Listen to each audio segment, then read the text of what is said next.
আজ তুফানের motion poster নিয়ে কথা বলবো। এই ছবির পোস্টার বা ফার্স্ট লুক যেটা, সেটা আমরা এর আগেই দেখেছিলাম রায়হান রফি পরিচালিত সুপারস্টার সাকিব খানের আপকামিং মুভি তুফান, যেটা ঈদে রিলিজ করতে চলেছে, এবং সেই ছবির পোস্টার আগেই চলে এসেছিল। কিন্তু এবার সেই পোস্টারটাকে মোশন পোস্টারে পরিণত করা হয়েছে, যেটা আজকের এসবিএফ এর ফেসবুক পেজে পোস্ট হয়েছে। তো কেমন লাগলো এই মোশন পোস্টারটা বা ডিজাইনিংটা, সেটা নিয়ে অবশ্যই কথা বলবো। তো প্রথমেই বলতে চাই যে এই যে লেভেলে বা যে 3D অ্যানিমেশনের দ্বারা যে পোস্টারটাকে প্রেজেন্ট করা হয়েছে, সেটা কিন্তু একটা হলিউড লেভেলের কাজ হয়েছে। প্রথমেই বলছি, কারণ প্রথম এর লুক অ্যান্ড ফিলটা দেখেই আমার মনে হয়েছিল যে এটা কিছু হবে।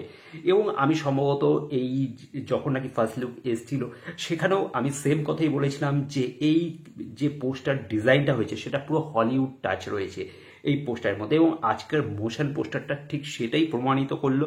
সত্যি যে স্কেলে এটাকে ড্র করা হয়েছে বা যেভাবে অ্যানিমেশনের কাজ করা হচ্ছে বা যে লুক অ্যান্ড ফিলটা দেওয়া হয়েছে, টোটালি হলিউড, মানে জেমস বন্ডের ছবি সেই ফিলটা দিচ্ছে। ওখানেও আমরা যেরকম অ্যানিমেশনগুলো দেখে থাকতাম, ঠিক সেরকমই, মানে একটা জায়গা আছে যেখানে নাকি গাড়িটা হেডলাইট জ্বালিয়ে রাস্তার মধ্য দিয়ে যাচ্ছে, এবং সেটাকে পুরো 3D অ্যানিমেশনের দ্বারা দেখানো হচ্ছে, এবং সেইখান থেকে হেডলাইটটা জ্বলছে, আর সেইখানটা দিয়ে যখন ওটাকে জুম আউট হয়ে সাকিব খানের চশমার মধ্য থেকে আসলো, এবং তারপরে সিগারেটের ধোঁয়াটা ওটা জাস্ট অসাম লেগেছে। ওই জায়গাটা সত্যি ফাটিয়ে দিয়েছে। মোশনটা যিনি করেছেন এই ডিজাইনটা, সেটা সত্যি অসাধারণ কাজ হয়েছে আমি বলবো।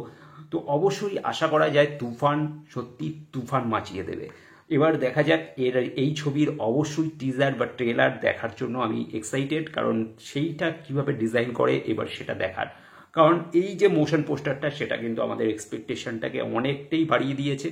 এবং এটা সাকিব খানের যে লুকটা, সেই লুকটাও কিন্তু একেবারে অন্যরকম, একটা মাচো, একটা অসাধারণ লুক দেওয়া হয়েছে।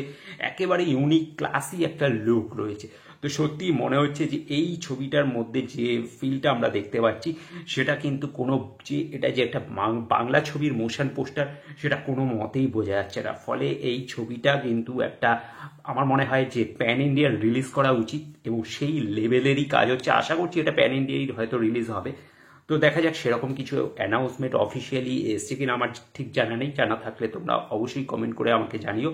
তো এটাই ছিল আমার রিয়াকশন এই পোস্টারটা নিয়ে। তোমাদের কি মতামত সেটা অবশ্যই কমেন্ট করে জানাতে ভুলবে না। আর ভিডিওটা যদি ভালো লাগে থাকে, তবে অবশ্যই একটা লাইক দিয়ে আর চ্যানেলটাকে সাবস্ক্রাইব করে সাথে থেকো। Thank you.